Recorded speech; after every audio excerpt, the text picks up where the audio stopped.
परम सत्कार गुरु प्यारी सात संगत जी राधा स्वामी जी। सात संगत जी, अगर आप भी डेरे जाने की या फिर बाबा जी के किसी भी सत्संग को सुनने के लिए जाने की सोच रहे हैं तो सबसे पहले बाबा जी की ये बात ज़रूर सुन लेना। ये बात सुनकर आपको बहुत फ़ायदा होने वाला है। आपसे विनती है जी, बात को पूरी सुने बिना वीडियो को बंद मत करना। और अगर बाबा जी की बात अच्छी लगे तो कमेंट में राधा स्वामी ज़रूर लिख देना। सात संगत जी, अक्सर संगत सतगुरु से विनती करती है, लेकिन इस बार सतगुरु को संगत के आगे विनती करनी पड़ रही है, क्योंकि बाबा जी की संगत ऐसे तो बाबा जी की बात सुनती नहीं। इसीलिए बाबा जी ने इस वीडियो में विनती के तौर पर संगत से जो कुछ कहा है वो सारी संगत का एक बहुत बड़ा मार्गदर्शन करने के लिए बहुत है। सात संगत जी, एक बार बाबा जी ने सत्संग फरमाया और उस दिन सत्संग सुनने लगभग 3 लाख लोग आए हुए थे। सत्संग फरमाने के बाद बाबा जी जब अपनी कार में बैठकर वापस जा रहे थे तो बाबा जी के साथ बैठे सेवादार से बाबा जी ने पूछा कि आज कितनी संगत सत्संग सुनने आई थी। तो सेवादार ने एक अनुमान के हिसाब से बताया कि बाबा जी आज लगभग 3 लाख लोग सत्संग सुनने आए थे। तो बाबा जी मुस्कुरा पड़े। ये देखकर सेवादार ने पूछा कि बाबा जी क्या हुआ, आप हंस क्यों रहे हो?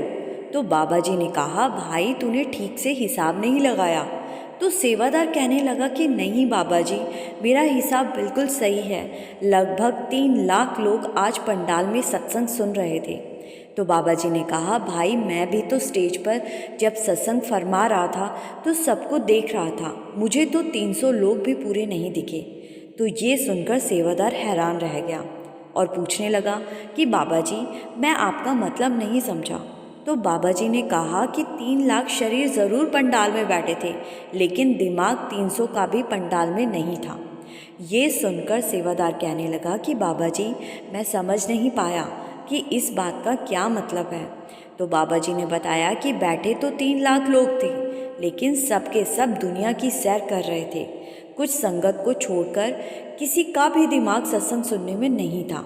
सत्संग पर ध्यान देने वाले बहुत कम थे। कोई अपने घर परिवार के बारे में सोच रहा था तो कोई अपने बच्चों के रिश्ते और उनके करियर के बारे में सोच रहा था। किसी को नींद आ रही थी तो कोई बार बार अपनी घड़ी की तरफ देख रहा था कि कब सत्संग खत्म होगा। कोई यहाँ घर वालों की ज़बरदस्ती से आया था तो कोई यहाँ डेरा देखने के उद्देश्य से आया था। किसी के दिमाग में उसका व्यापार घूम रहा था तो कोई नौकरी के बारे में सोच रहा था। ये बात बिल्कुल सही है, आए तो 3 लाख ही लोग थे, लेकिन कोई यहाँ घूमने फिरने के हिसाब से आया था तो कोई खरीदारी करने के लिए आया था। अब जब सारी संगत पंडाल से बाहर निकलेगी तो सत्संग में क्या बताया था सब कुछ भूल चुकी होगी। आज सत्संग कौन सी बाणी पर फरमाया गया था ये भी संगत को याद नहीं रहना, और बाहर निकलते ही सारी संगत अपने घर की तरफ भागने की जल्दी करेगी। संगत को ये लगता है कि सत्संग में आकर 1 घंटा बैठ गए तो बस हो गया काम, मिल गई रूहानियत। आगे बाबा जी ने कहा कि मैंने कितने ही सत्संग किए, हर सत्संग में संगत को एक ही बात पर जोर दिया कि भजन सिमरन कर लो, नहीं तो 84 से कोई नहीं बचा सकता। लेकिन मेरी संगत मेरा कहना नहीं मानती। सत्संग पर आकर बैठ जाने से अगर मुक्ति मिल जाती तो ये दुनिया आज खाली हो गई होती। सत्संग तो एक स्कूल की तरह है। जैसे एक बच्चे को स्कूल में भेजा जाता है और वहाँ बच्चा मन लगाकर टीचर की बात को समझता है और घर जाकर होमवर्क करता है, और जब इम्तिहान का दिन आता है तो उसे खुद ही अकेले देना पड़ता है। उस समय टीचर उसके साथ नहीं होता। अब अगर बच्चा स्कूल में तो पूरा साल गया, लेकिन टीचर की बात को ध्यान से सुना ही नहीं, तो घर आकर उसका होमवर्क भी नहीं हो पाना, और जब इम्तिहान का दिन आएगा तो उसने कागज़ पर कुछ लिख भी नहीं पाना, और जब कुछ लिखेगा ही नहीं तो फेल हो जाएगा, फिर से उसी क्लास में फंस कर रह जाएगा। ऐसे ही सत्संग भी एक स्कूल है। यहाँ मैं संगत को सिर्फ समझा सकता हूँ। घर जाकर होमवर्क तो संगत को खुद ही करना है, लेकिन अगर संगत सत्संग को 1 घंटा भी मन लगाकर नहीं सुनेगी तो घर जाकर होमवर्क कहाँ से होगा। अब संगत समझना ही नहीं चाहती तो कल को भुगतना भी खुद ही पड़ेगा।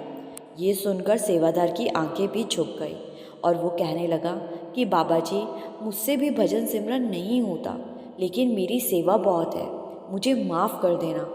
आगे से मैं भजन सिमरन ज़रूर करूँगा।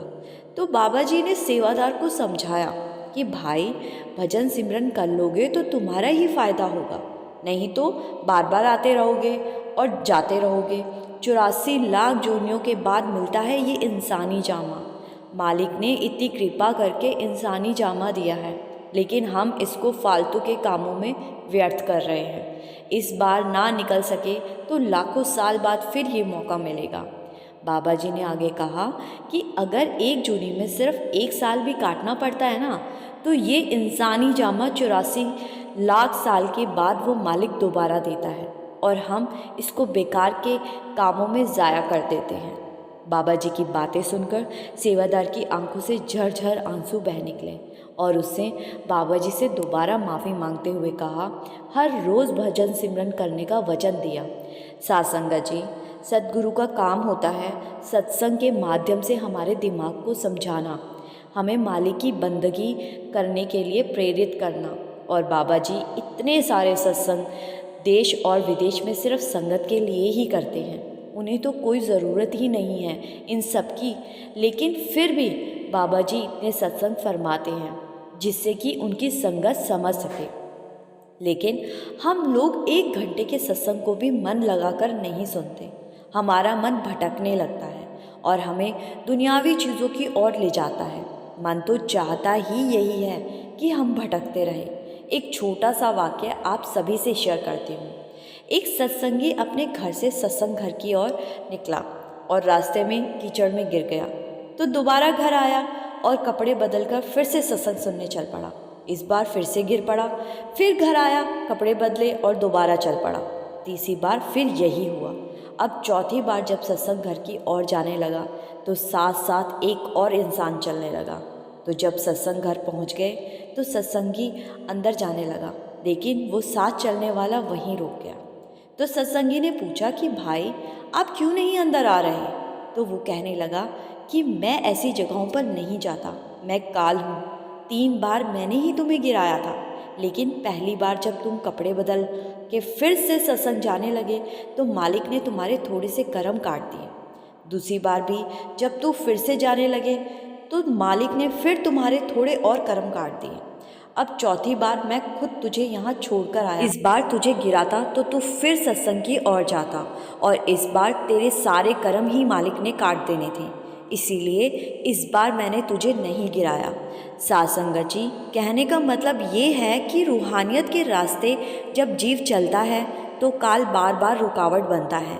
मन हमें इधर उधर भटकाता है, लेकिन हमें फिर भी इस मार्ग पर डटे रहना है।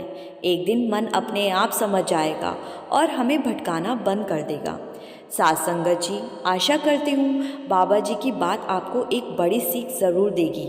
वीडियो को लाइक और शेयर ज़रूर कर दीजिएगा और अगर आपको बाबा जी की प्यारी प्यारी साखियाँ सुनना अच्छा लगता है तो इस चैनल को ज़रूर सब्सक्राइब कर लीजिएगा।